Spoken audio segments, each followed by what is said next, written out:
En este video estudiaremos la anatomía de la mano y las principales articulaciones del miembro superior, estructuras fundamentales para la movilidad, la estabilidad y la destreza de las extremidades superiores. Revisaremos los huesos que conforman la mano, las características de las articulaciones y su vascularización e inervación. Finalmente, analizaremos algunas de las patologías más frecuentes relacionadas con esta región, comprendiendo su importancia tanto en la anatomía como en la práctica clínica. Bueno, a continuación les voy a hablar de mano, que va a estar formado por 27 huesos y va a estar separado en tres grupos, por los huesos del carpo, el metacarpo y las falanges. El metacarpo va a estar dividido en dos filas, una proximal que va a tener al hueso del escafoides, al semilunar, el piramidal y el pisiforme. En la fila distal tenemos al trapecio, al trapezoide, al grande y al ganchoso. Y tenemos los 5 metatarsianos y tenemos las falanges. El pulgar solo va a tener una falange proximal y una distal, y el resto de los dedos va a tener una falange proximal, media y distal. Hablar sobre la articulación glenohumeral. Esta va a ser de tipo esferoidea y las superficies articulares son la cabeza del húmero y la cavidad glenoidea de la escápula.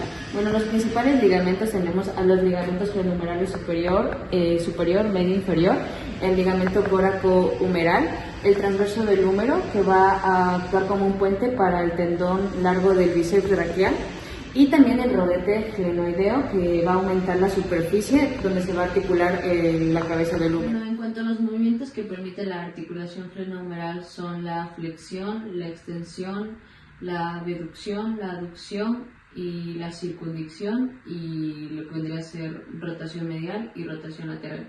La articulación humeroradial, esta va a ser de tipo sinovial, de tipo gíngrimo. Las superficies articulares va a ser el capítulo del húmero y la cabeza del radio. En cuanto a los ligamentos principales que tenemos aquí, va a ser el colateral radial, el ligamento ulnar del radio, que estará alrededor de la cabeza del radio, y la cápsula articular. Tipo sinovial gíngrimo, y sus superficies articulares va a ser la tróclea del húmero y la incisura troclear de la ulna. Bueno, en cuanto a los ligamentos principales, vamos a tener el ligamento colateral ulnar y también la cápsula articular. En cuanto a las articulaciones húmero-radial y húmero-ulnar, estos van a permitir movimientos de flexión y extensión. Bueno, hablaremos sobre los músculos intrínsecos de la mano en grupos de músculos que se originan y se insertan en la propia mano. Su función principal es permitir los movimientos finos y precisos de los dedos, esenciales para actividades como escribir, sujetar objetos, abotonarse la ropa o realizar movimientos de precisión.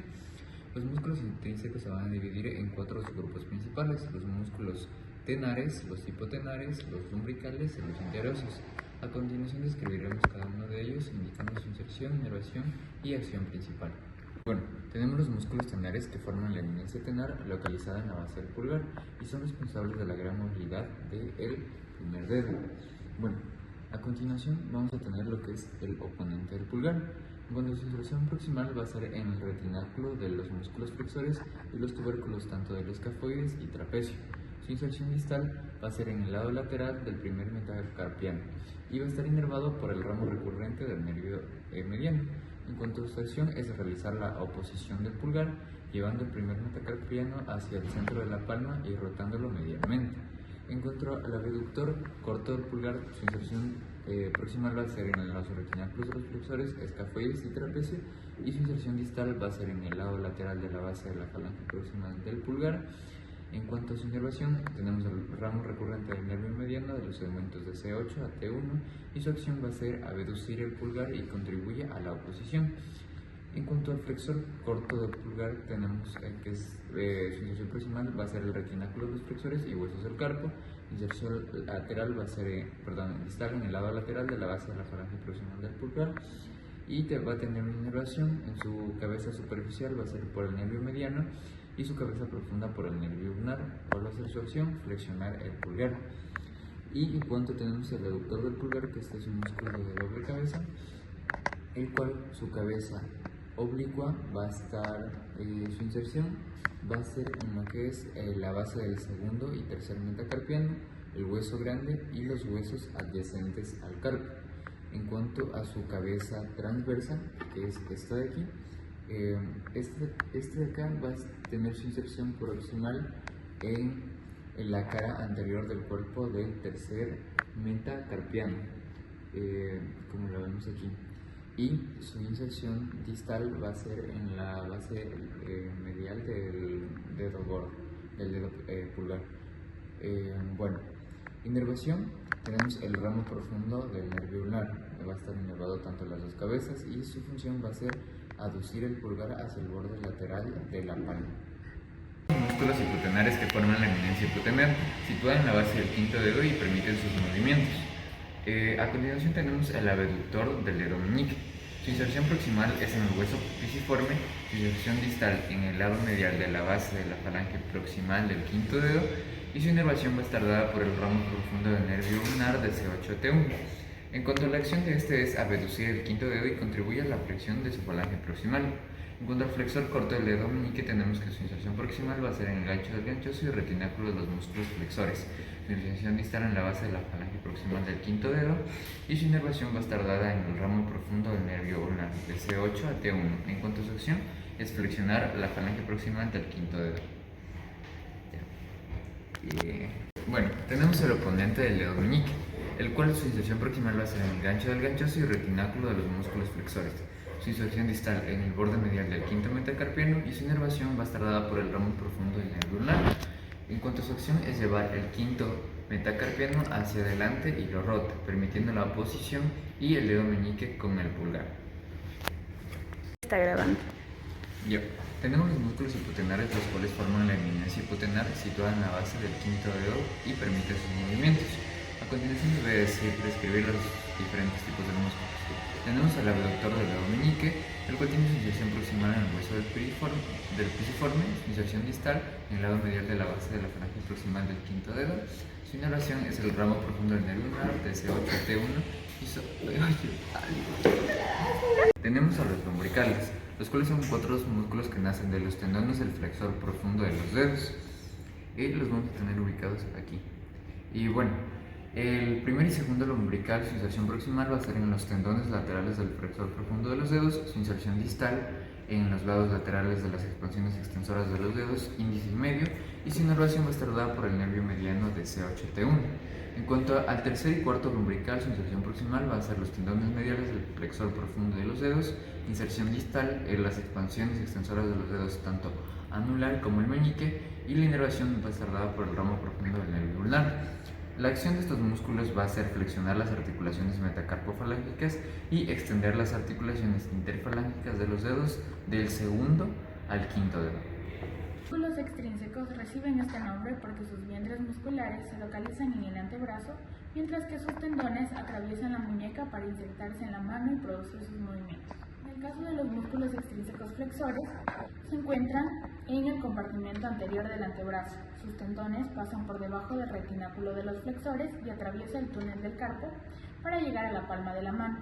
Su función es flexionar la muñeca y los dedos, permitiendo acciones como cerrar el puño, sujetar objetos y resistir la presión. Los principales tendones que atraviesan el túnel del carpo corresponden al flexor superficial de los dedos, el profundo de los dedos y el largo del pulgar. Los músculos extensores se encuentran en el compartimento posterior del brazo.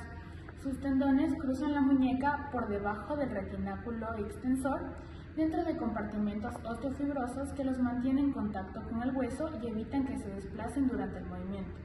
Su función es extender la muñeca y los dedos, permitiendo que los músculos flexores generen mayor fuerza al sujetar un objeto. Una vez que los tendones llegan a la mano, es importante comprender cómo está organizado. La fascia palmar es la continuación de la fascia del antebrazo en las regiones tenar y hipotenar. Esta es delgada, mientras que en el centro se engrosa para formar la aponeurosis palmar. Esta protege los tendones flexores, los vasos y nervios mediante tabiques fibrosos que dividen la mano en varios compartimentos anatómicos. Estos son el compartimento tenar relacionado con los músculos del pulgar, el compartimento hipotenar relacionado con los músculos del dedo meñique, el compartimento central por donde discurren los tendones de los músculos extrínsecos junto con los lumbricales y el compartimento aductor donde se localiza el músculo aductor del pulgar. La irrigación de la mano depende principalmente de las arterias radial y cubital, que son ramas terminales de la arteria braquial. En cuanto a la arteria cubital, va a entrar a la palma por el conducto de Guyon entre los huesos pisiforme y el gancho del ganchoso. Su continuación principal va a formar el arco palmar superficial, que se localiza profundo a la aponeurosis palmar.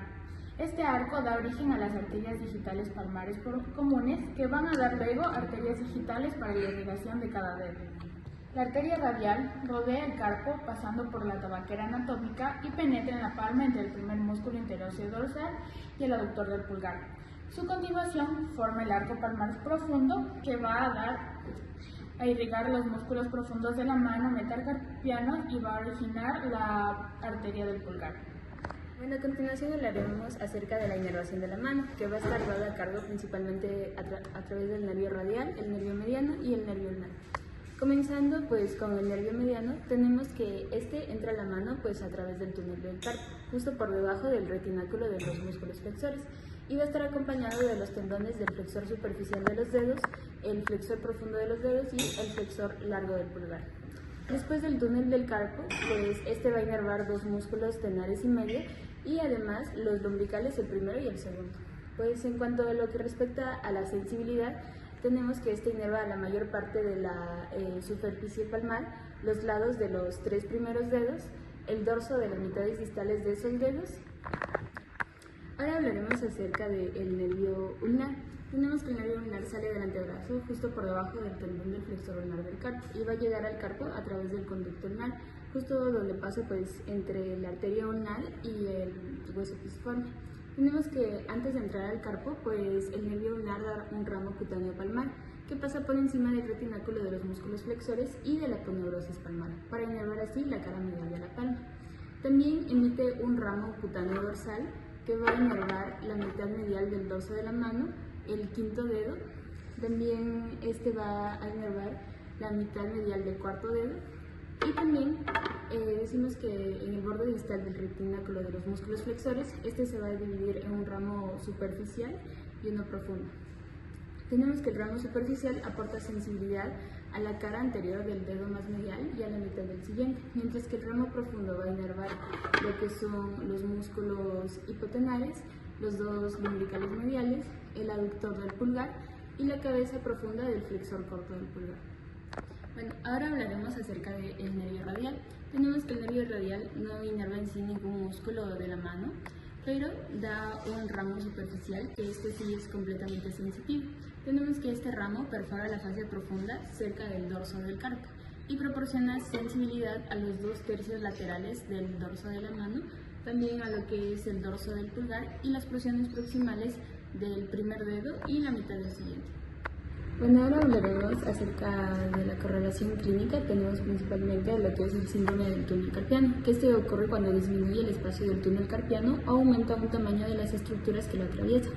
Aquí el nervio mediano va a ser el más afectado, produciendo hormigueo o pérdida de la sensibilidad del pulgar, índice y dedo medio, y mitad lateral del anular.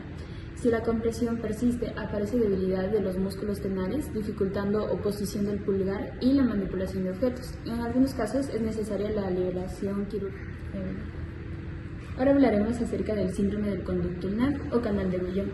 Este se produce por una compresión del nervio ulnar que se encuentra entre el pisiforme y el gancho verganchoso.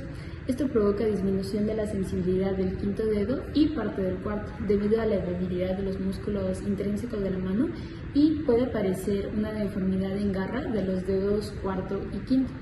Ahora hablaremos acerca de la contractura de Dupuytren, que esta es una enfermedad que afecta principalmente a la fascia palmar y que provoca un engrosamiento y fibrosis progresiva de la misma, provocando la flexión parcial de los dedos cuarto y quinto.